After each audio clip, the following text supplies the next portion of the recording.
माय बापा हो, आपण जर भगवंताची सेवा करत असो, भगवंताची जर सेवा केली तर भगवान परमात्मा तुमचं आमचं रक्षण करण्यासाठी तो कशा पद्धतीने रक्षण करेल ते सांगता येत नाही। सर्वांच्या मनामध्ये प्रेम उत्पन्न करणारा तो भगवान परमात्माचा आहे।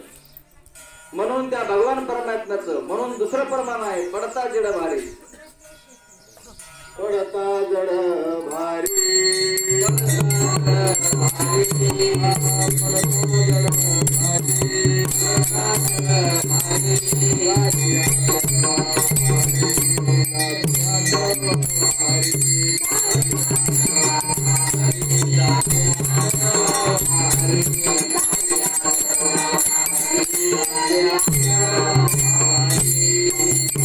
पडता जड भारी दासे आठवावा हरी, मग तो होऊन येते शिन आड घाली सुदर्शन। माय बाबा ध्यानात ठेवा,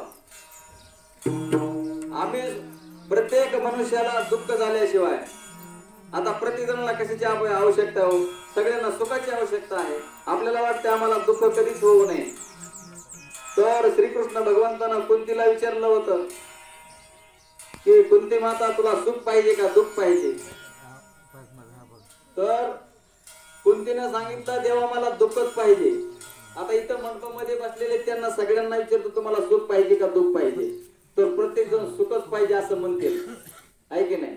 सुखाचीच आवश्यकता आपल्याला, सुख असावं वाटतं आपल्याला, आनंद असावा वाटतो आपल्याला, आहे की नाही? मग सुखाची अपेक्षा पण कुंती माता म्हणली देवा मला दुःख असलं पाहिजे। काय कारण आहे दुःख असण्याचं? तर ती म्हणली देवा जर मला जर दुःख होत असेल तर मला तुझी आठवण येते रे, हे भगवंता तुझी मला आठवण येते, म्हणून असताना मला दुःखच असलं पाहिजे, म्हणजे माझ तुझी मला विसरच पडत नाही। आणि याच्यासाठी कुंती मातेनं दुःख मागून घ्यावं देवाकडं। तर भगवान परमात्मा तुमचं आमचं रक्षण करतो, पण त्यासाठी पुढं लिहिलंय त्यांनी, नामाच्या चिंतने पळती 12 वाटा विघ्ने। माय बापा जर नामाचं चिंतन असेल तर आपलं कोणीही काय करू शकत नाही, म्हणजे त्याला आपल्याला कोणीही त्रास देऊ शकत नाही, कारण या जगामध्ये फक्त एकच तत्व उरलेला आहे ते चैतन्य।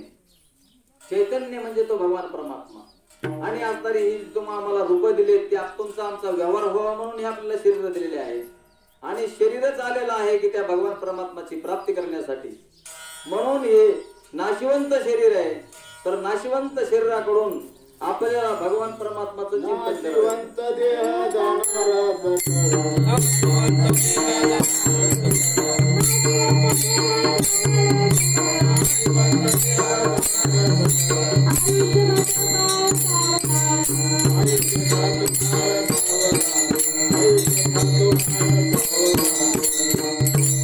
म्हणून माय बापा होय, एके दिवशी तुम्हाला आम्हाला सोडून जायचंय।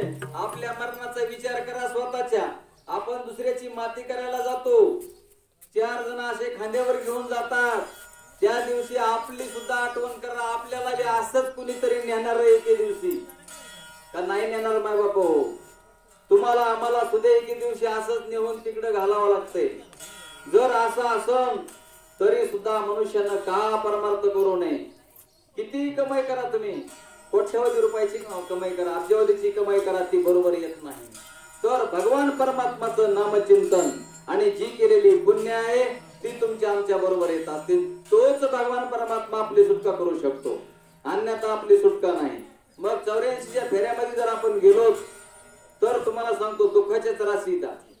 दुःखाच्या राशी म्हणजे कुत्र्याच्या जन्माला गेलं काय सुख आहे का हो तिथं? गायीच्या जन्माला गेलं सुख आहे का तिथं?